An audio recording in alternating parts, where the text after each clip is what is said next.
السلام عليكم شباب. طبعا الفيديو اليوم تقسيم بريك الدراجة.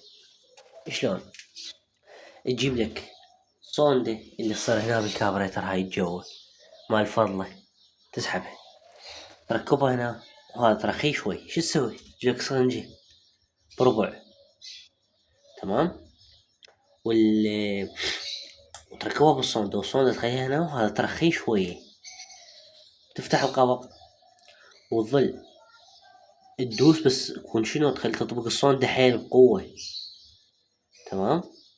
تطبق الصوندة على السرنجة، على مود تشلب، مو بسرعة تروح.